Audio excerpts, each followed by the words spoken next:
ko mi landi ke si tawi ɗon e jaminga alhamdulillah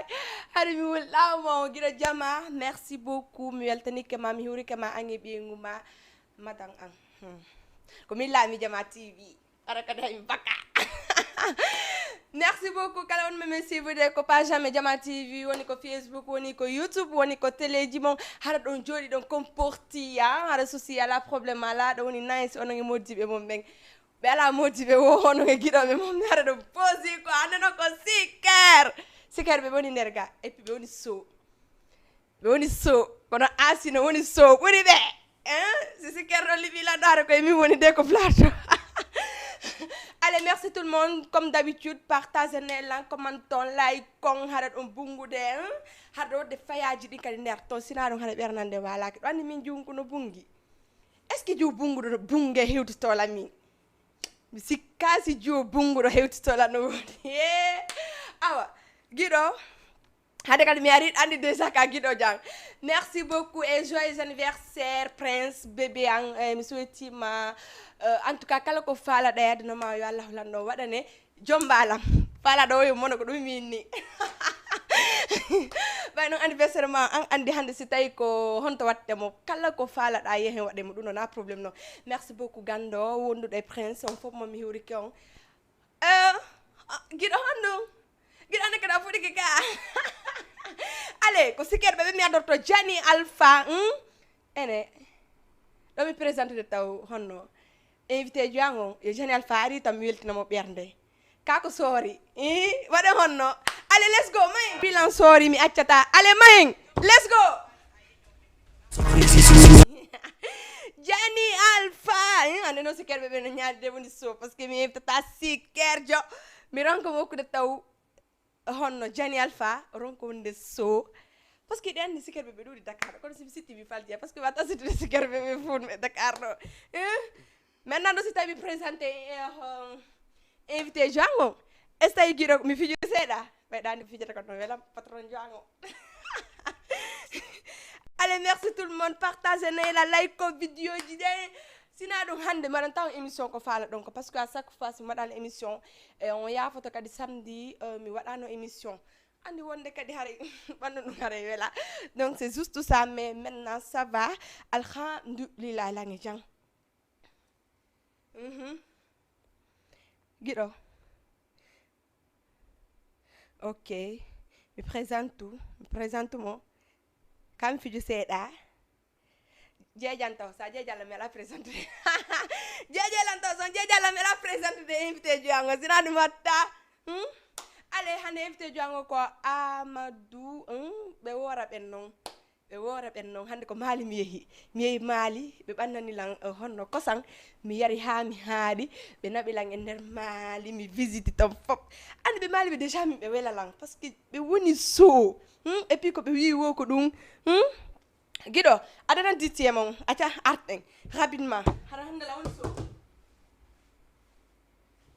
Inabe, Yomen continue de soutenir toujours le grand frère Jani Alpha. Yes. Respect à lui et salut de passage pour lui. Donc, minama, si Goddo ima sodante doleke, dar mo watti on. bien sûr Ande artiste, c'est que bien évidemment, mido andi, manager, ben, ils ont un problème, c'est-à-dire producteur. Ben. okay. Parce que, be aray artiste fuɗɗo to tun ƴawde ɓe ƴetta 50 000 maɓɓe 100 000 maɓɓe ɓara ɓe nano min mi jogitotoma mi produisete mi managete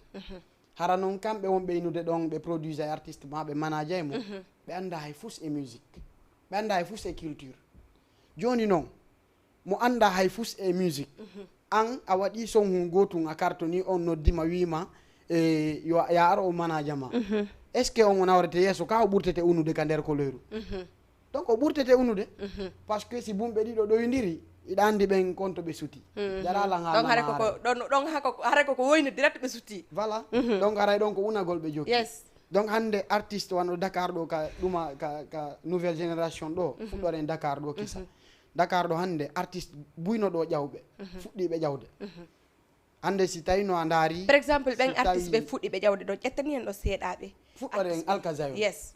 aren honno Amskila aren Shiboy ibe dudi yaman tako yes donc mais si andari ben don sa ari Tchernovisi fewdo kany kadi mo ka top bien sûr mais sa andari Alkazayon est ce que hande Alkazayon ila o yaltini o somma ko gido harayno hande Alkazayon fuddaki wadde tourner est ce que kadi problème jigona e artiste be parce que la plupart buy wullay do problème on kadi no wana e artiste on yes. fi honnu artiste o na fi andara fuddike hebude tum visibilité jama fuddike mandarude watta natugol e yarugol bière sula jokkondira e rewbe o yilang o yalla c'est-à-dire ko yete artiste il faut être concentré sur un bon objectif hande si a signama e label si be signima ko contrat wondata on joni non si a ƴaɓɓi manaje jomo anda hay konno contrat signirte konno yarata yesso arten ko ka Alkazayon parce que woodi innuɓe parce que deɗo balle woodi clip mo waɗi o yaltal taw mais yo jama habbito yehe abonné ɗon ko page Alkazayon partage mo jonno mo force clip makko no arde ɓe wi clip makko haɗi yalta parce que on tuma hari buyno yaltinde clip ji donc ɓe yi haray affiche jigono ton Alka no yaltinde clip andi jama wowle mais woodi innuɓe Alka o yoɓali Lil Buzz clip on ko ɗum haɗi clip o yalta non ɗum ɗo wata wonde déjà yaltugol clip ko famodiral artiste e manager clip no ha wonde ɗo ko jelo waɗi clip ji hande mari ka stock ɗi yaltali ko jelo watta sonji ɓe prise à plus de 10 sons ɓay haray ko album ɓe woni prise ude ɓe woni moƴƴinde ma mixtape ma EP hara o yaltali donc ɗum ɗon yimɓe ɓen haalay tum donc a game kadi il faut haaleɗa parce que ça créari polémique jamanu doit mapade miijo ene koye honnugo woni o yaltinay ka o yaltinta sa ari tun anni jaman a yaltinay toujours ala ɗum anndi mais il faut jama wona sikki sakka e ma mais est ce que kadi Amadou jam no hani ko goɗɗo wiyata c'est à dire wona Alka hande se ƴetti Alka goɗɗo se a sutinatamo jaraɗo yalta ɗo wala mais kadi c'est normal parti go sa daari parce que nebi o yaltinali mais wole mais est ce que an e hakkilma konno jonni c'est à dire ko jama wooli kon yoɓaka Alka yoɓali ko ɗum haɗi clip o yalta bon ɗum ɗon no gasa ko ɗum non jama o yiiri yes ma hara ko ɓe Alka wondi ɓattiɓe Alka Alka haalani ɗum ɓen haalna jama heddiɓe par ce que ɗen anndi a yi hannde ka adnamo fewndi ɗo mo be no mari mo hooli as on mo marɗa mo hooliɗa ɗon on kadi no hooli goɗɗo go bien sûr donc on ɗon kadi mo hooli ɗon on no hooli goɗɗo go ɗon haalaji donc noon yarata seeɗa seeɗa jama on ɓe feetago e wonde ɓe hottota ko ɗum kadi ɓe haala mais hannde Alkazayon si tawi no woni normalement imo respecte hoore makko hamskila simo respecte no wano kankadi hoore makko e encadreur ɓe makko ɓe ɓe respecte carrière musical makko harayno fenɗo ila giɗo on Alka ko yalti noon harayno ƴawi hams ila o ƴetti trophée makko on ɗo Val d'Or yes harayno hande o yaltini ko ɓuuri bien sûr même si e wonde mi yi ɓe inna hams de passage mi yurikemo imo wadde clip kanko ko o yarno ɗo e sayi le gars la Metimed ko ari ga ari mo waɗani hams clip c'est en téléchargement yaltal taw mais normalement ɓen ɗon hande normalement si ɓe wi hande ɓe wadde ɗo événement goɗɗo doit kala anditade est ce que ko kaarijo ma ko kaarijo Shiboy Alpha Jon on ɗon kadi ɗa andi talan no woodi mais est ce que encadrement o imo mari encadreur ɓe moƴƴuɓe non c'est que c'est toujours le problème de managérial le problème managérial qui se pose arten ko hams wata fijiran yaltu ka wata fijirde donc wona sen daari hams neeɓi par ce que ɗen anduno ko kanko o wondi ɗo gonga ɓe groupe ji gono ton kono ko kanko e dal ɓe wondino ɗo e ɓurɓe genre si o nodditama na kanko to yata kono hande en daari donc hande en daari depuis ɗum ɗon en jamma wala mo yiwde ala mo nande men wadde piijugo seeɗa ko TikTok wona ko Facebook est ce que no hani kadi ko artiste jo hay sa séparé e groupement surtout nouvelle génération parce que ko pay ko tunni soutenance toni ala mais hiɓe faala hande yowde ko Sayfone yeehi ma ko Jani Alpha ma ko woɓɓe yeehi donc hande ɗum ɗo goɗɗo wata naɓude hoore ma koye effort ma an artiste on ɓiyata mais si tawi kadi ménageɓe ɓen ɗo ko fooɓe adde mbuuɗi par ce que artiste ɓe ɓen ɗo mi sikkaɓe wowlude mais si a daari ha au fond hare mbuuɗi maɓɓe no tawa ko clip maɓɓe yaltata effectivement est ce que ɗum no hani en tant que manager en tant que manager normalement sa andi a wawanta goɗɗo wallitagol mo fiyo yaaru yeeso so ari e ma onni grand wallan a dowa inde petit ɗaɓɓe goɗɗo goo anduɗo fi musique ɗaɓɓe goɗɗo goo anduɗo fi domaine o min mi anda mais joni e hino probléme o ko Dakar ɗo ma ɗo ka game on ɗo yiyata manager joy mo fala heɓude buzz ɓuri artiste jon parce que kanko Hamsu Boy gila o seedi e King Joe hande o yaltini ko wiyeten clip ji ha hande mo lagini ni mais kanko goɗɗo yalamo yiwde est ce que kadi wonata jama o sikkitata ko peut être pay wona kanko King Joe o ɗanninimo gila ɓe seedi ɓe yaltali arti bon ɗum en noon fait kadi andi wano Hams ko vrai ko rappeur complet c'est à dire sa innude Hams donc ɗo holitala makko si très bien yes on parce que min konto mi tippe ɗum mo muslim hesbo rap mi yurike mo de passage mo muslim validi ka game ɗo o jooɗi o jonni trophée on no andi rap muslim jonnata goɗɗo trophée fi tu ngara yiɓe hawti ma fi oyano labba ma fi yiɗakani ma fi jama on fof no fotti añuma so o jonnima tun trophée ko ɓayi mo andi domaine mo andi petit ko yaadu talent atu no wodi donc Hams goɗɗo wondi e makko o yaayi kanko e goɗɗo ma o sépari e Hams c'est un artiste complet mbiɗa wawma wiide imo wawa Kylian Mbappé no andirɗa no Mbappé o jogoto ballon o joue dribble o marque Hams no wawi ɗin fof ka game ɗo donc ce qui va manquer peut-être c'est le côté managérial parce que si tawi woni a entouraki ha moƴƴi ande fi Sayfon a haali fi Sayfon sa yande no woni Sayfon tawi jutu ko entourage makko Ousmane Taïtou Thierno de Best ben donc c'est des gens ils andi musique ils connaissent très bien le game hande si Sayfon no mari signigol contrat da sikka Sayfon tu yahay moɓo joɗo inna signé contrat c'est impossible Ousmane Pay kun Thierno de Best ala wawata wonde c'est pas possible donc de passage aray managérial on no tawa moƴƴa parce que goɗɗo si ari e ma wi wallan sa watamo wallude orientumo hedde e wawɗo mo wallude on anduɗo domaine on ayi mais o ara e ma tawa wawata mo wallude haɓitoɗa jogitotomo exactement hara c'est impossible ɗum woni haɗude buyɗo persugol heña évoluegol rapidement woɓɓe no ɓiƴƴi ɓe haɓɓito ko kamɓe wondata ɗon ɓe seeraɓe ɗon toujours la mine serré ara ɓe andi ɓe wawata mais ɓe continue ɗon en fait kono Amadou sen daari Seaboy bien sûr que mo mari talent kono o ala yaltude par ce que o waɗal taw clip e yaltaw clip makko mais kala ko organisa woni événement si waɗi himo invité de o assista mais jama o valide mo moƴƴa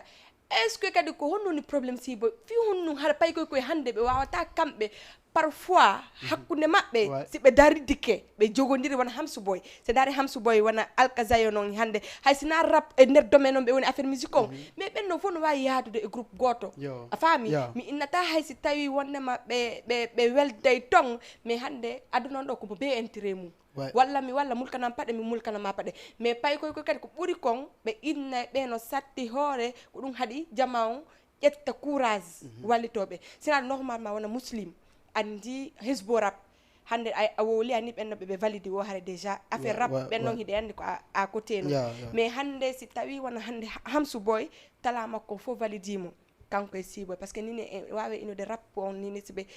si événement waɗi hiɓe invité ɓe jama o valida ɓe e hoore scène est ce que kadi wona Seaboy c'est normal que fendu ko jama o ni valide mo si somme makko wattaka ɓe yaali clip makko ɓe ande ko ɓe andata kombo et puis de passage mi andinama Seaboy mo mari talent mais mi souligne défaut ɗo seeɗa allez vas-y voilà parce que Seaboy c'est un gars que je respecte beaucoup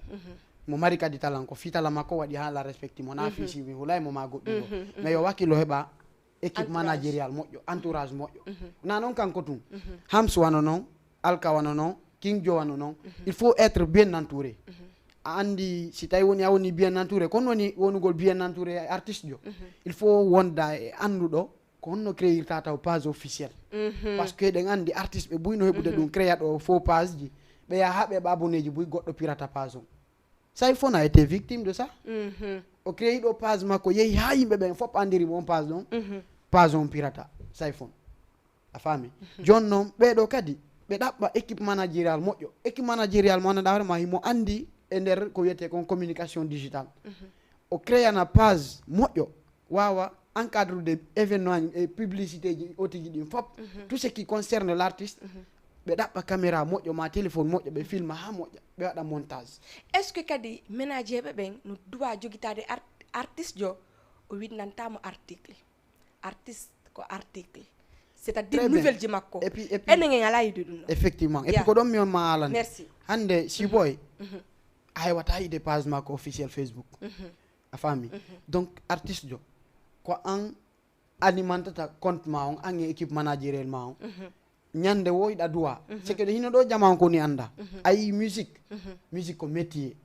mais jama on ko ɗum ɗo woni ɓe anda genre métier hono exactement waɗi ɗon arti la musique c'est de l'art andi ko ɗum ɓene artiste dans le mot artiste hiɗe mari toon ko wiyete kon art ya joni noon art koya sincu manam koya sincu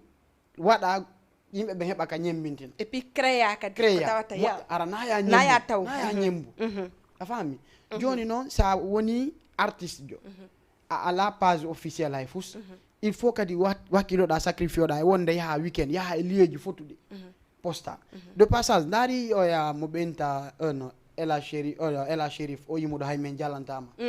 daaru ko somme makko goto o waɗi ɗon ɗumannimo carton par ce que entourage on quoi et puis daara kadi photo ji ɗi postata ka page ma ɗin sa woni artiste yimɓe ɓe daarete sa posti to piyo ñono ñanawe neɓata woɓɓe abonno e désabonno e ma na o sobe joni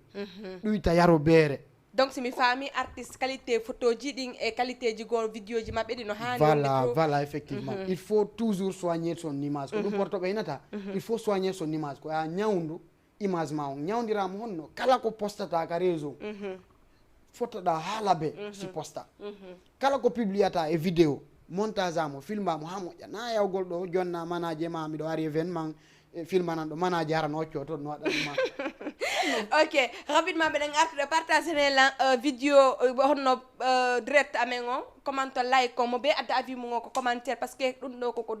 hande Seaboy a wonna Seaboy en honno Alkazaya noon Amsi Boye ɓe fof hande ko artiste mais la plus ko ɓuuri kon hiɓe wullitade ɓe inna wo ko ménager ɓen guiɗo artiranan dittie mon rapidement mi arta ko plateau ɗo voilà merci beaucoup partagene men like on hande lan fala jama on assista moƴƴa no ninigo jama on wula la fala yoni so ok Amadou sen arti kadi hande yi won mistawlen nini bon passeport no majji ƴattama mbuɗi anni wujjama donc kanko e amlo ménager makko yi hari buy wi no anda mistawlen ko à cause de Amadou Amlo waɗi ɓe andi mo donc yi rumeur ji ɗin ko Facebook buzz ji ɗi par ce que goɗɗo no ko buzz mo ɓe yalta ƴetta caméra mum o woola donc e yiɗu no fof andi asi artir ɗon kadi c'est que on dossier ɗon ko dossier compliqué ɗo c'est à dire mais kono woniri compliqué c'est à dire min mi sikki on dossier ɗon ɓennayi en français le linge sale se lave en famille si wonino si fa on probléme ɗo waɗino hakkude maɓɓe Amlo no andi ɗum ɗo wonirino noon o yewtidayno e mistawlen en coulisse en privé aduna yewtude ɗo hande quoi joni noon hande aduna woni salon goto c'est à dire ko ɓenta kon un village planétaire manda siɗa famude c'est à dire aduna on woni salon goto an siɗa ɗo a waɗa e vidéo on live ma wowla ko falɗa wonɗo laguine wonɗo États-Unis wonɗo onno France wonɗo un peu partout parce que pasi satta exactement joni noon se yeehi ka Amlo ɗon de passage taw Amlo min nama producteur ɓe laguine fof ko kanko mi ɓuuri weltanade na finini on ka makko kanko e oyano yani fiwnu par ce que hande en heeɓi Benedi Record en heeɓi Mbaye Abdou ɓeɗo fof Amlo ko woni wadde kon e yaltingol artiste yeeya culture guinéen noon ɓe waɗali ɗum feccere mum ɓe waɗali est ce que kanka na intérêt makko ndani ka wona e ko innata ko ɗum e wonde o inni waari o yeynemo to ñametake buyi est ce que ɗum ɗo hiɗa hooli haara à 100% tanke par ce que mistawle ko wi ko buy e maɓɓe waɗi vidéo wona blogueur ɓe ɓen ɓe inni c'est vrai no wawi wonde par ce que Amlo woodi yaltuɗo inni Amlo ko ɗum ɗo woni honno jikku ménager ɓe koɓe ƴettu artiste ɓe naɓe ɓe c'est à dire leyɗe porto ɓe utilise ɓe no ɓe heɓira ɓe gollina ɓe ma ɓe wona ton ha artugol maɓɓe yono ɓe arta kadi hara ɓe jonnataɓe hay 1 franc ko ɓe artata ko suudu bon min nayi Amlo est ce que ɗum ɗo c'est normal hare c'est pas normal ɗum ɗon hana sa golliri goɗɗo sa gollinimo a duwamo yoɓude mais min nayi Amlo wona nombaji to wona ɓileyɗe porto ona ɓi Alasko ona ɓi Junior Bari ona ɓi Zaga Boy ona ɓi honno enete Aïcha Kindi un peu partout ils sont nombreux en fait hiɓe ɗuuɗi ene fof probléme waɗali très bien pourquoi surnombaji c'est parce que haray koko haray surtout est ce que kadi na nambaji ɓuuri heɓude mbuuɗi e ɗum Amlo ɓuuri gagnade e ɗum par rapport e hedditiɓe bon parce que kadi sen Min mi daari sikki- wona style nambaji ala marɗo ɗum ɗo e artiste ɓe nombaji nara ɓeyda 1 2 voilà 3 4 parce que kanko déjà hay portoɓe no ɓornoto no heɓi yiɗi naturellement hay siko ɗum noon tum ɓe daari ɓe ƴette par ce que porto ala genre enen ko marɗo ko est ce que maɗane est ce que maɗane ɓe ƴettay e ɓerde maɓɓe ɓe yaha ɓe waɗanama sabu ji makko ɗin ouais par ce que ɗum noon tun kadi no okkamo mbuuɗi hande vidéo ji ɗin e yi circuit moƴƴano ko région porto no humpa normal merci donc no sa daari joni ino ɗo ka wonɗen arde ɗon ko ɗum fuɗɗornoɗen nombaji o ittama simple village villageois wiyen tun villageois kanko tigi o innayi villageois min komi raga fulawa ka ɗo no fembude Voilà. en plus salon makko kon hari voilà ko c'est pas trop no confortable moƴƴinaki c'est pas moderne donc ɗum ɗon fof no ton mais joni ndara tawa on ɗon o heeɓi occasion yahugol leyɗe porto o hawka ɗimoɓe makko ɓen fof pourtant mo wano inude kan kadi am ɗo o inna min komin falɗa e naɓugol tourné Europe kono miɗo wondi ɗo e Gorejo am hara ko anduɗo musique o ɓanna on o inna jok wonden ɓattolan ɗo hiɗa andi nombaji signat on ɗon e nombaji ɓe joddata ɓe signa ko nafata nombaji par ce que sayfon si yahay ni Europe hayso ko an hombo tigui de woni mo naɓude toon o innete awa ino ɗo condition ji ɗin min e Ousmane Paykou e Ceerno de Best e équipe an o mais yaaday ka donc ɗum ɗon fof ko andingol ma si a falama évolude ka game il faut être bien entouré il faut heɓa entourage moƴƴo il faut ɓanna anduɓe domaine on moƴƴa est ce que no mustawule wona on mama ɗon noon par ce que ala no ɓattiɗo mo par ce que buyno wowluno inni koko amadou amlo ari yimo ɗon ƴettimo ƴawnimo dal ko ɗon buy andimo mais kanko e wi makko kanko mistawule na ɗon o anda par ce que hari buy organisé no lagini très bien o yaaha e jar ji makko ɗi ko ɗo ari mene men andamo yes donc somi faami ɗon à l'international hari o andaka ɗa famude nationalement ka région woyi ka quartier woyi ka ɗuma woyi ɗawa en dari am lo no anda ton mais an age est ce que hari iɗa andi am lo e on no mistawle noon est ce que ari ɗa andi mistawle ari andamo sayfon o yimiɗo musique makko pardon musique makko 2016 naturel makko on na ko yaltini naturel on jama on andimo ko ɗon jama fuɗɗi mandude voilà donc il faut pardon excusez-moi pardon il faut être bien entouré heɓa entourage moƴƴo ɓanna anduɓe domaine o guiɗo accitanan appel on s'il te plaît appel on acca noddeme mo ɓe jonna avis mon on par ce que ɗum ɗo ko débat surtout artiste ɓe ɓen min ko genɗo saguna nouvelle génération hande ɓiyete nokkugo hande sen ƴetti par ce que min hande ɓe mi mari ɓe mi wollata ɗo ɓe surtout wonɓe Dakar hiɓe wakkili mais ɓe ala soutenance marɗo si goɗɗo goo ari fi maɓɓe jar ko intérêt maɓɓe par ce que ɓe andi si ɓeɗo noddita maɓɓe heɓay goɗɗum e hoore makko donc est ce que ɗum ɗon haare no hani artiste ɓe wona sen ƴetti Ahamsou Boy en ɗo wona sen ƴetti Alkazayon wona sen ƴetti King Joe en wona sen ƴetti woɓɓe buyno ɗo marɓe Siboy surtout Siboy eto no waɗa clip sina jaɓan aditatama so mbano dogre TikTok Alpha Jong Elas Neymar merci beaucoup guiɗo a rotta émission janni souvent haare kanko kadi mo habbiti kono accita o couple fulamusu innugol moodi on tigi no yeeso innugol kadi debbo hara no ɓaawo selume mene ko ɗon me way ko ɗon me neyra ko ɗon me yenno ɓe no waɗa andi ansi mi alnama seeɗa wano fi wano moyen nouvelle génération rappeur ɓe on ɓe lagine ɓen haysi ko ɓen ton ɓeɗo wonɓe ɗo Dakar ñembi affaire on ɓuura e labede ɓe ñembira ɓe honno très bien ɓe ñembina ɓe honno hande sa nani waɗadi game e terde tiidi sembuɗo on ka groupe ñamakala hiɓe clashodira ma a nani MC Fresh e striker ma e Maxime Beka no clashodira a taway no foti manam an a innayi ɓe no haaɓi koɓe yaltini o a yaha dara kon no waɗa inni o a famude ala ƴetten goɗɗo ko ligne ala assalamu aleykum ɗuytane men volume on seeɗa s'il te plaît allo oui on jarama a jarama on nala toon a jannu ko yeɗe ala onon le toon alhamdulillah indene e ko honto on ɗo men noddirde minen min ko Abdoullahi Sanou Diallo mi nodda ɗum ɗo parcelle unité 17 ok hara meɗen heɗitima e débat on ɗum ɗo ko innayi noon ko fi nombaji o on ɗon haalde ɗon ok addu afima on séri kokko nombaji kadi koɓe waɗimo ɗon ko no muusi kadi sa daari kadi sengo ko quoi c'est à dire wono honno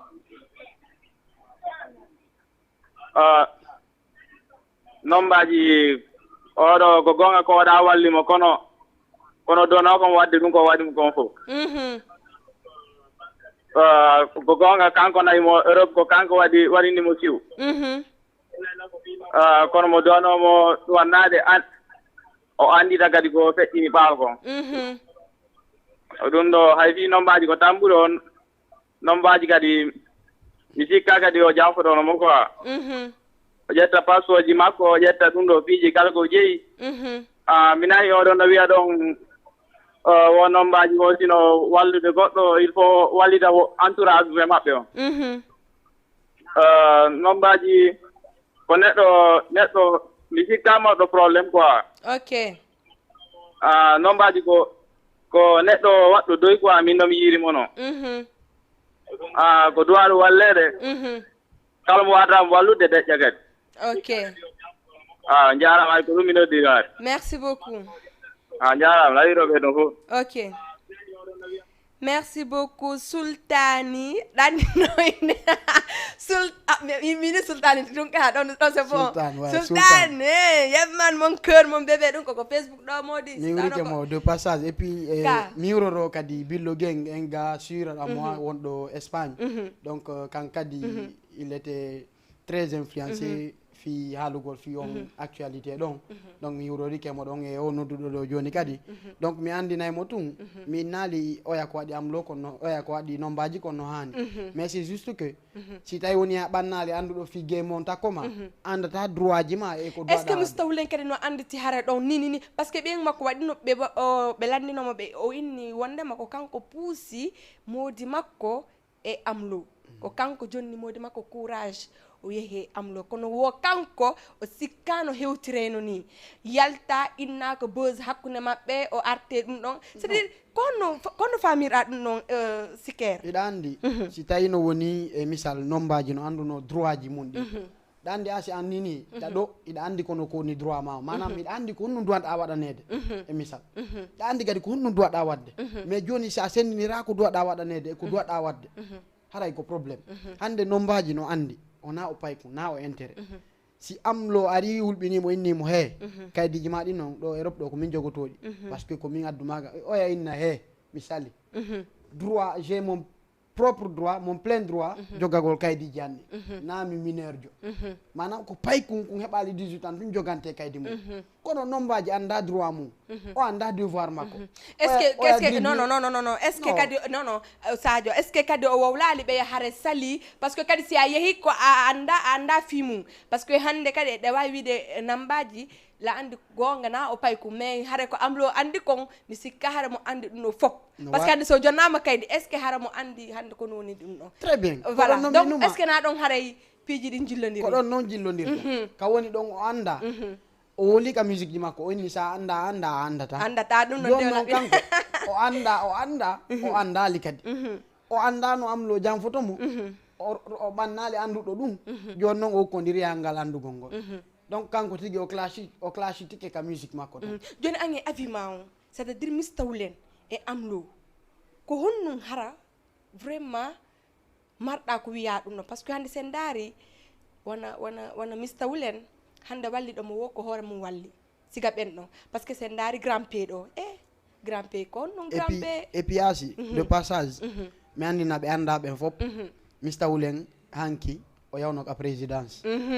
il a été reçu à la présidence awa o ka makko kanko e amlo ɗo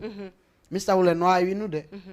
o wiyata batti suudu sumi kono inna e batti hentino par ce que buy waɗi kadi honno intéressé makko yes joni noon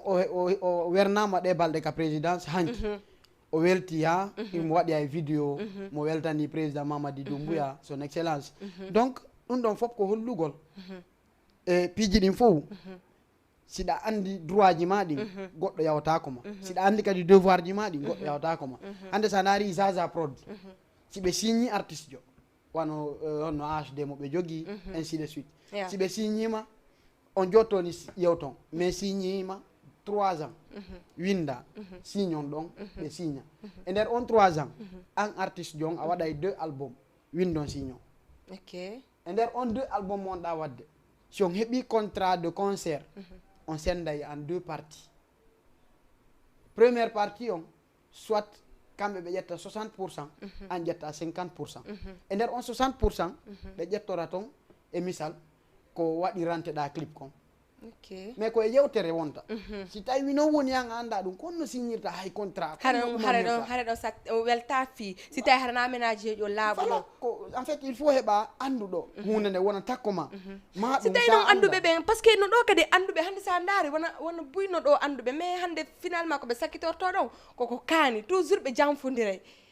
ɗum no déjà woni laguine woni ɗo artiste ɓeɓe mi anda sinat c'était ko artiste ɓeɓe hande kadi dowa wadde ko hoore mabɓe hay si ɓe gollide goɗɗo ma kaydi waalo hande ko ala kaydi wo seedi ala voilà surtout ça est ce que non probléme ɗon surtout ça joni noon sa anda ko windi e kaydi goɗɗo addanima ko kaydiri ton o yi no windi joni ara ko ya signe ko waroma ara tun anda ko windi ton a ɓannali anduɗo kadi ko windi takkuma a addi wonni tu signe a janga a yi tu wonnima ko ɗum ɗo won to hara na ɗum a signe so on aɓɓima laamu yiɗa sikka hettata gonga parce que signature ma onno toon ah oui bien sûr donc affaire on toujours min komi nata si tawi a anda ɗaɓɓo anduɗo ɓanna takko ma ko watto wo waɗon signature kaydi waalo mo be signa an artiste signa manager ma signa producteur jo par ce que am lo na o manager ko produiseur jo producteur jo o produiseur woni artiste donc sa daari de passage ino ɗo manager Mousto Touré le grand manager de Jani Alpha hande mo jogui artiste Buyla Guinée c'est à dire hay sina kanko woni ɓe wadde ɗuma finance ude produise ude mais ko kanko woni ɓe manage ude kaɓe heeɓi ka contrat ji signete wo ɓe noddaymo ɓe inna a bon oɗo meɗen falamo naɓude tel ko a woni manager makko inna ɓe nawa ko ni men fala yay gollir sinon arrange uma signana artiste joma si arrange a inna menen ko ni me wowi gollirde ɓiya e groupe ji heddiɗi après feƴƴa signon ɗon awa si on fottani si tawi woni ɓe jaaɓi ɗuman noon c'est une question d'entente si on famodiri e hoore ɗum mo be mon heɓa intérêt mum on 60% ou 50-50 yew ton ha fotton signon kono an anda ɗum ɓenni ɗo tum meɗen falama naɓude Europe anɗa jogui goɗɗo manajude ɗa manajude goɗɗo ɓenni tum min falama naɓude inna awa ko Europe on nanɗa hakkille maɗa e dogi eyyi si tawi no haare ɗum ɗo par ce que ɓuynini no falayade wona artiste ɓeɓe wona sa ƴetti wona Sénégal ɗo nini artiste o kala aranaɗo ɗo ini no falayade leyde porte andi ɓe darta kon ley ton ko kamɓe so keɓe darde tun nini no ɓe yara ton ko ɗon c'est à dire ɓe holla jama on wondema musique mabɓe no ɓiɓi hande ha ɓe yalti hande foof no yideɓe ɗum ɗon kadi est ce que ko ɗon andata ta goɗɗo yejjutu ka feggi andita ka yani sa maƴƴi ɗo tun a yereɗe porto a préparali hay fus c'est à dire a gollali album a waɗali hay fus sa yehi leyɗe porto a yahay arta wawa si a yahano par ce que a yahay tun arta rocca hande ndaru wadda digem wadda yeyɗo waɗi tourné Europe ka o arti ko hewti tun ko ɗum o waɗi a yininimo fixe date concert makko deuxième concert au stade dans un stade en Guinée waɗo le 25 novembre oɗo stade Petit Sori un stade ƴettowo ko ɓuuri 10 000 presque 10 000 personnes andi goye ɓay ko ɗanni ko fan joma non ɗan ɗon ko fanse wadda e Maxime be ko Petit o jani donc min Petit o jani kono c'est un frère à moi siker ɗon kadi ko yitte donc siker ɓe woni soode affaire on ko noon hara ɓe ka Guiem Dakar ɗo Hams Chiboy Alka et autres si ɓe wadde hara ko hayso ko clash ɓe créé hakkude maɓɓe ga ɓe créé hakkude maɓɓe kamɓe hara ɓe welti par ce que jalousie on mbeɗa wiide hara ko reɓɓe tum watta jalousie kadi kamɓe kadi entre maɓɓe par ce que ndaare mo beyi hande wolata fi ɗimmojo mum ma wolata et pourtant le wona sen daari ɗo o début hari ko kamɓe fof moɓodirayno wonde sen ƴetti Hamsou Boy Kinjo sa innino Hamsou Boy a inneno Kinjo sa inni Kinjo a inneno Hamsou Boy kono hande no honto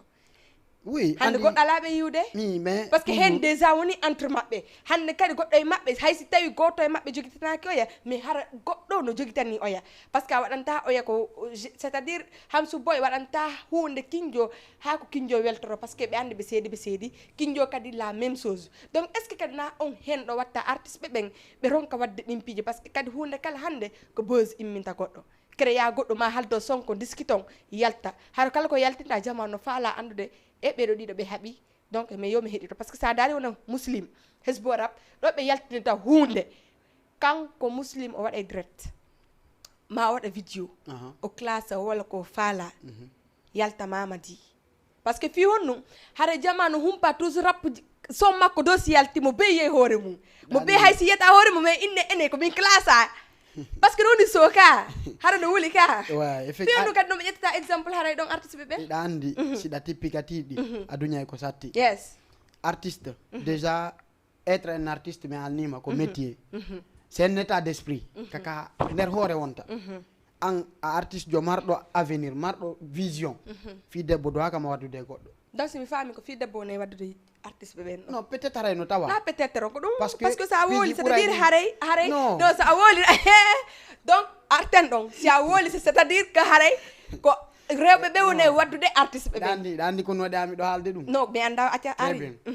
C'est que mi faala andinde jama o Dakar ɗo buyno nodditi artiste mais ko artiste yimoɓe fino kelora donc si mi faami nini nouvelle génération ko ɗum ɓe jokki ɗo hara kadi musique ji maɓɓe ɗin buy e maɓɓe ko ɗum jokki sina ɗum menen goɗɗo yaltinta ɗo clip o heɓa won de- hombo o wona heɓa- Amsu non, Boy en wona goɗɗo yaltin na inde wona goɗɗo, ɓe King fof- Jo ɓe en fof maɓɓe wona Alkasayon en accu tum awon nandi ɗo nammin no andi sikker ko ñamaku sikker kañum ko ñamaku yes donc si mi faami nouvelle génération ɗo ko reɓɓen haaɗi ɓe ɓe avance no tawa Yes. ɗi on nu ɓe futto tum heɓude visibilité ɓe haɓɓito goore nde ɓe yiwo ko ɓe ɓe walda e mayre donc au fur et à mesure ɗa wadde ɗum ɗon jiwo si aray kama ko a yoɓantamo paasi asi jiwo si hotay ko a yoɓantamo paasi 10 000 sumi sa mari ɗo 10 000 chaque jour e nder 30 jours on iɗa mari fanɗi o jelu iphone walata kadi parce que ɗum na fi ko iphone kon ɗum feƴƴanoma ɗon donc artiste ɗo on si ɓe wattana lilla carrière ji maɓɓe ɗin juutata ko carrière garabu yo c'est à dire ɓe na sacherie ɓe huɓɓina tulanna vite fait si jangol waɗi gokkunni kum ɗanoro ɗon bombaka fammi ka yes donc ko ñama ko andi ko sikker ko ɗum mi yiɗo affaire acca on si ɓe faala wonde vrai artiste il faut ɓe heɓa vision ɓe concentré o ande so hay muslim o waɗay ko watta kon fof o classe o wola ko ɗuma ɗum e wonde ko supporter jo messi number 1 donc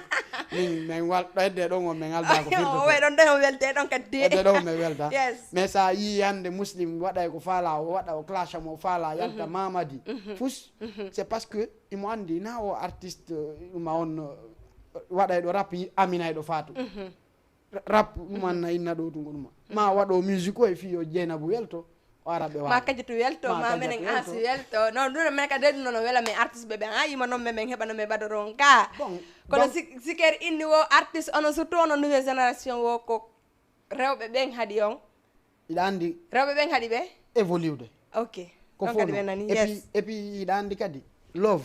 love no weeli yeyude ɓuuri rap donc de passage ko ɗo minata joni si artiste jo waɗowo love yimowo love o fournisa effort e misal 50% o waɗa effort moƴƴa donc si faami ko ɗum ɗon haray sayfon ɓurdi mo wattema ko merci. ɓurdindini e artiste ɓe ko iɗa andi hande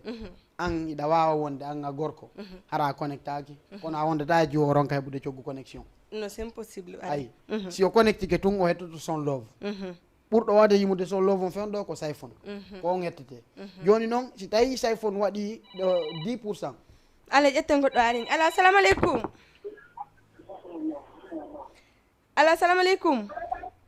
waleykum salam no sabaɓe no welde no ɓurtino ɓowɓe ko cooni ne a seeɗan ɗum ça va alhamdulillah hiɗay jiya no welde mi wayrima o haɗi waɗima miss you honno way guiɗo a sabaɓe no welde no welde no wulde no ɓuɓude ka ko honno woniri ton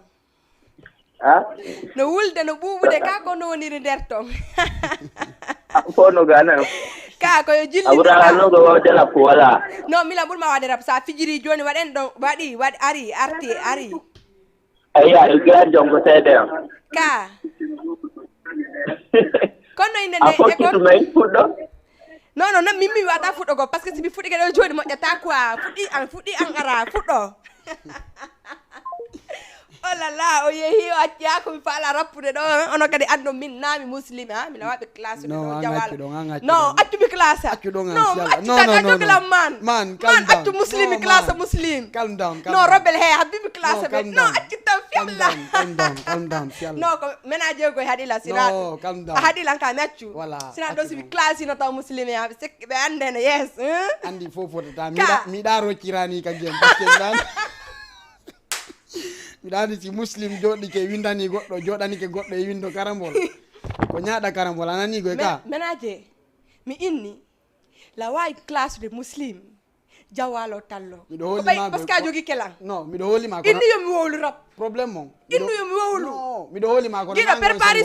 son honno hesbo rap mo addanda men ɗo wo c'est bon quoi mi holla oɗo min c'est-à-dire ɓerne giɗo daranan clip honno hesbo rap calm down miɗo holima kono nangon sengo ɗon emone giɗo Non. waɗana son hesbo rap clip maɓɓe mi holla ɓe taw par ce que min Allah simi daaritim non mi alnima lan holima kono nangon sengo ɗon non andi parce que a jogi kelan ayni yomi accu non ayni yomi min accu lan andi muslim o witata ko baben soro min ko mi yaye soro si muslim woni baba soro min ko mi yaye soro piiji ɗin fof ko ba fuɗɗorte ka leydi ɗo ko bagi jonno kala min gala wawi yawo ngeɗandi ko kanko sakkiti ka alifum ɓamu mi inni min kal rappon baben lan soro hooli eke ñaɗa karambol lan hooli min kadi rappon miɗa carrière addanan hesbo rapidement miɗa carrière ma o Yeah, yo. Yeah. Hasbro trade, my nigga. No safety ego trade, my nigga. Kodu me wizi da fala utu ura bobi edoxe.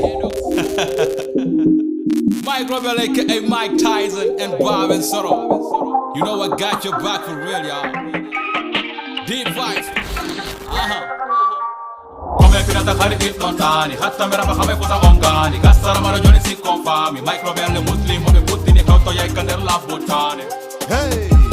Come finata fare il lontani, hatta mera ma come cosa ongani, gassara ma ragioni si confami, Mike Robert muslim come puttini cauto yai cander la bottane. hey, Cauto yai cander la bottane.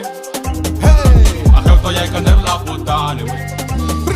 Wara dappita mi suuɗaki mo suwaki yo andu mi wowti taƴugol hino feppita piiji wattela Hombo jannata pulalla bo ayda sikkude kere ko a farbatela. awa yawtu kerol tawa men kele ma hulla e ñangamati No famata ɗum ha pama la ko sa jogi me reɓɓete diwnawa ñande ɓe nangima di. ɗo susuɗo hesbo ala ko beppale tun hay ñande maƴƴi Hamma ko pi e penalty kon rappata fi yoɓe ngalɗo. nafigi deƴƴumen ɗaɓɓa balla bafal no on tiwi yoɓe naatu Feccere miijo sintu buy sintiri wonti jiwɓe hino jiiɓata mate. a yiido e karama ko fiyo dole ɗen ɗuyto wona buu Mettere karawoka microphone nga ko sattino serte piro wona fuu. simen bannita lanno ka fella tuɗiɗo men ando sella kande rap ko men gandoɓe yedda heɗiɗo wo ɓantoto kella Hesbotri, no serte egotri. Hesbotri, no serte egotri. Hesbotri, no serte egotri. Ko ɗum me wisi da fana ɓuutu ɓura boɓi oɗoxi. Muyno indi di baba c'est normal ɓiɗɗo sartasina ɗuuɗi. Hersa ƴangi innuɓe ka nder rap respect artasina mbuuɗi. ƴawe pucci men ƴawa e mon ɓe yiya hiɗon puuci ɓay hiɗon fiddi No me windirta ala nando so mara famu ɗon hawko ton pikku. fatta e karlagol ɗaɓɓu barki a sutti ampagol haɓɓa dalki Akkittu kambugol na a gorko me yuppima pantalon tayno fandi. Fene mo ƴawata haade hiɗa ka binde rabu sela soko waka maja kutata yimɓe het bo na'i bomi caga tugata tiinde. jooɗoɗa fijira tuuta rapaƴima gimi bobojo figida puuta impose men hollema kuuɗe hardcore honno way saabu doole ma ɗuuɗa Na fiɗa yaade télé a yawta ko men jatigi yaagu feren fala go tenen aja falima no ngaña bone ko mayde ma ada sikko laawo to men laawi ɗi men reefi no faaji kono men hewti. Yes, but trade my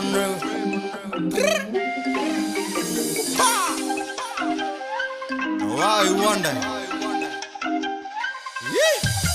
Come finata fare il lontani, hatta mera ma come cosa ongani, gassara ma ragioni si confami, Mike Robert muslim come puttini cauto yai cander la bottane. Hey, hey. Come finata fare il lontani, hatta mera ma come cosa ongani, gassara ma ragioni si confami, Mike Robert muslim come puttini cauto yai cander la bottane. Hey, hey, Cauto yai cander la bottane. hey. Cauto yai cander la bottane.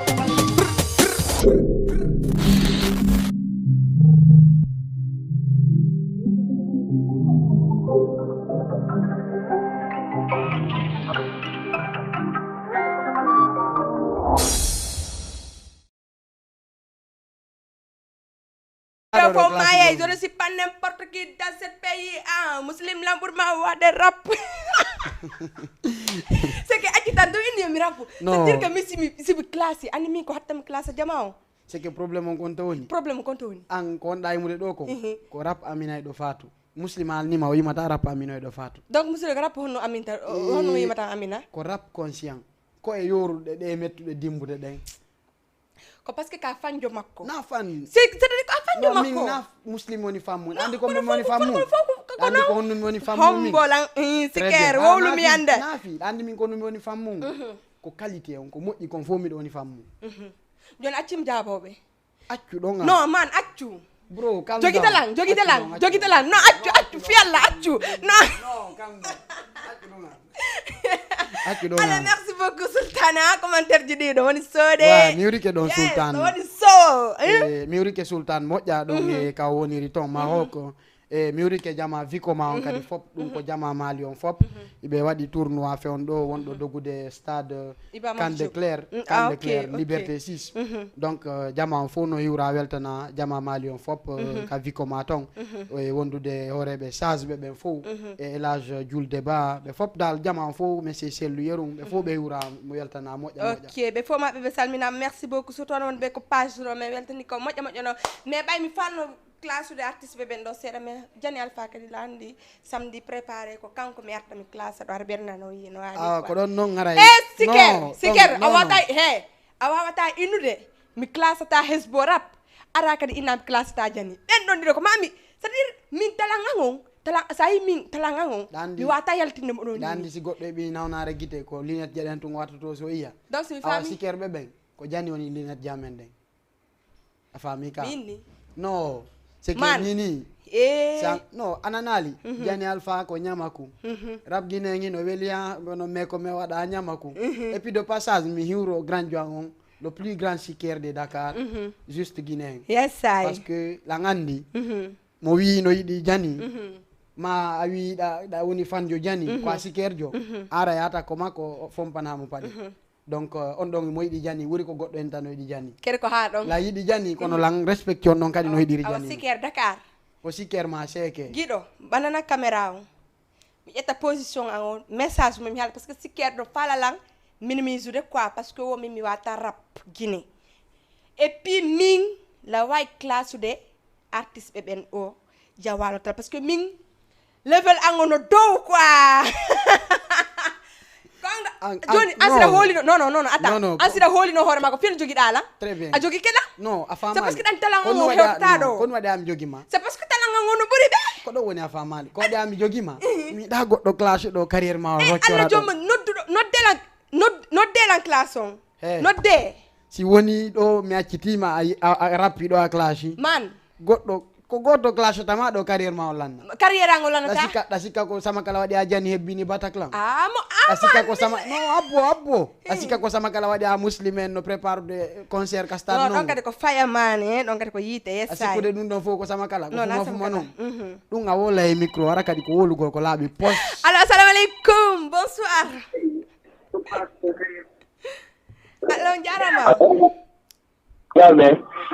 Oh, do it volume télé, s'il te plaît. Yo, t'es tranquille. Dans jang.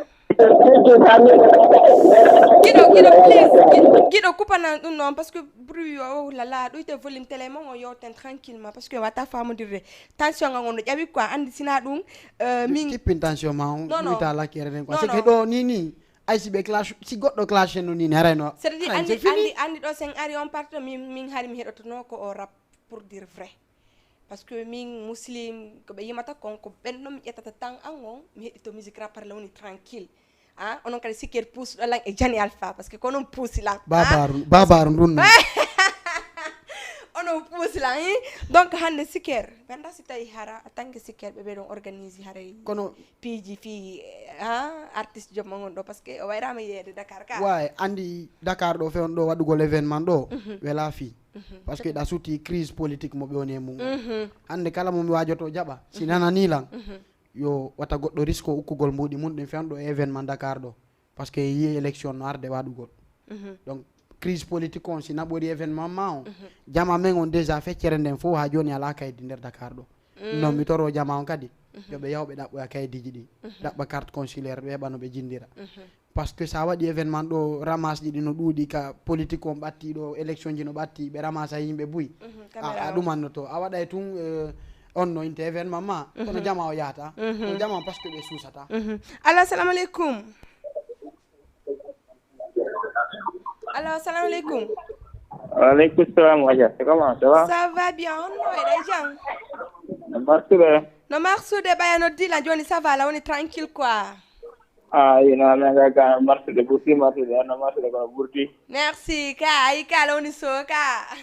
nanen concentré nini e jamati ñallanga fof ko onon men darde ayi ka ko ɗum daare partage o ko fimo gani naɓude jama on de ne nini Dakar ɗo nini ko jama TV wona darede wowlu kadi no yeggiti partout joni merci beaucoup champion joni koyo faala waɗani men ɗo e haaɓi fota ko keson nan haɗa ɓerde mon ne ɓuuɓi fimi ɓurdu weltade guiɗo prépare mo par ce que mi yiɗa min da noddowo jama TV ronko heɓde ko faala kon haɗa ɓerdande walaki joni so Allah jaaɓi guiɗo merci beaucoup allez I love you merci beaucoup on fof momi weltandi ko nodde parce que hande ladde waɗi so quoi ene abi ko ɗum a onno ko toon love you joguiɗa ka c'était min la mari probléme gikkon ay encore rap amino fatou watta ata jokkude jani ma Facebook accu innugol lan fi affaire non gigol ça c'est la vérité non ta innu la mari problème bro aɗo no ay mi nangatama sa fa la wullu sa inni la mari ay mi nangatama sa fa la wullu bac de fiançailles yango o heɓi ni 5 ans mi yaali modiyan accino mi landoma ɗum ɓaya haali fi bac de fiançailles est ce que a meeɗi yide debbo pullo mo fiançaka ay no waɗi kay no woɗɗoɓe fiançaka to mais andi joni fiancé ko fewno reɓɓe salato c'est parce que onon ko ɗo o c'est à dire oyon wowlu tum fi wata on tigui kalon on tigui kalon o faami no inniɗa artiste ɓen kamɓe ɓe wawata famodire e ménage ɓen ma artiste ɓeɓe ko rewɓen haaɗi ɓeɓe yaaha onon ka kono onon haaɗi ɓe menen kadi men jombe sikere surtout sikere ɓe ɓen ɗo Dakar ko yiɗa ɓe waɗa ari ɗo a toñi non mais andi noon kadi sikkere ko ñamaku donc faamu andi ma feya kono weeli ha kono sa waɗi ñamaku kadi ko ɗon ɓurta e wel guiɗo ɗaɗa haaɓi foto ko par ce que mbiɗa jama mono par ce que mbiɗa taɓe noddelaɓe ɓe ron ko heɓde koɓe faala ko haɗa ɓernande walaki si c'est bon e yeehe question andi jombede no foti nini ko ɗum tun aade suttiɗo andi love jima no ɗuuɗi trop I love you I need you ko jama on quoi miraɓe ɓe mono quoi 22h30 yoni e wancito joni ronki biltawi wallahi sultani no concentré ɗo sabu ma o wa concentré ade ɗo maydama hande billami hennayi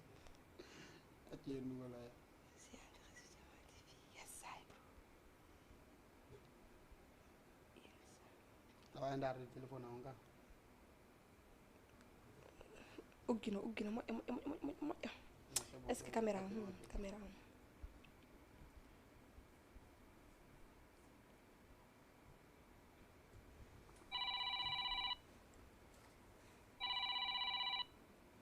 jeka dolli kanko ko haɓɓi ɗon haynano ƴetten goɗo ko ligne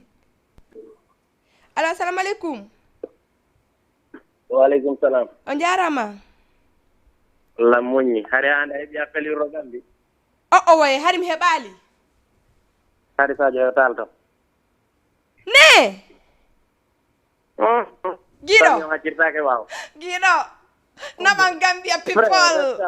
combo taw whatsapp men gonno way ɗuɗi trop ko ɗum mbiɗo e rosiker mon ga bigo mon ga respect frère sadio lañe direct fireman non mon frère respect mi wurike ams je salue tous les siker Gambia bro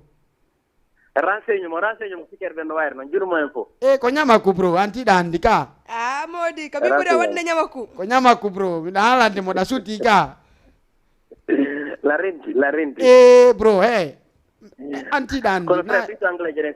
anglais jeren seeɗa mi jejjima non andi famu mo fala haalde wowo clash ay goɗɗo minni mo calme down yo pause o yo yimu loovo yo selu rappon loofon ko kamɓe je ne sikkuɗa noon renseignement siker c'est une famille bro asi sa lanni wattanamen noon jani on wulama duggu paɗe ma ne awa a feetu ka hanga jawdu ka kono nanguma waɗima fema kono nanguma futtintini ɗon futtintiniga donc on classé la woni joni quoi sibi fami lan habbi watta on sonno lan habbi allez guiɗo prépare mo kadi par ce que jama hande noon soode a feetu ka hanga haali ko son homboda so par ce que la handi sikerɓe ɓe ɗo jani alpha wala noon so on no préféré ɗon kon ɗon min faala giɗo waɗa nan taw ɗaɓana habbi fata ko keso par ce que mbiɗa adude auditeur ɓe an ɓe mono to arta nan ɗon taw respect à tous les Siker de Gambia one love mon gars Ro Siker Gambia tu connais ça bouge pas bro anti donc Siker c'est un état d'esprit quoi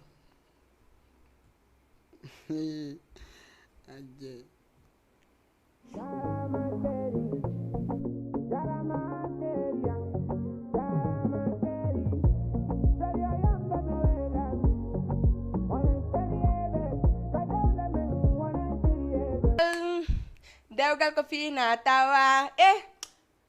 saɗa di joni juɓɓe no yiɗi dewgal ngal moƴƴa noon giɗo la woni so mahen ko etu mahen Gambia people hara no feeti feerango ne waftare yoni donc hande jama o samedi maɓɓe no welde hen hande samedi maɓɓe no welde to inno ansi aɗa waɗa émission mi ara kadi ara pus on haalantama ka kam seyding non déjà mi ala seytiɗo par ce que la andi so yallan humpitoto lan sultan ko giɗo yagal wonɗa wadde ɗo kono mi hawjanama giɗo si Allah jaɓi merci beaucoup Ahmed depuis la Guinée Conakry merci beaucoup Ahmed Bobango séri kokko ango falaɗo o yo mono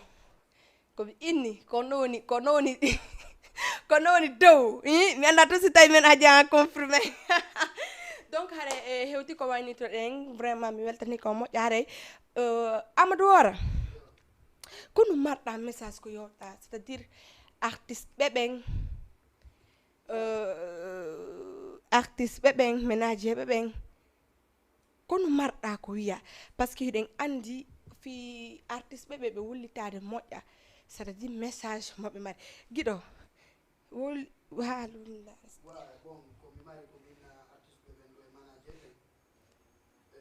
ɗon nande kone halde kon huɓɓini huɓɓi ɗibbo moƴƴa ley voilà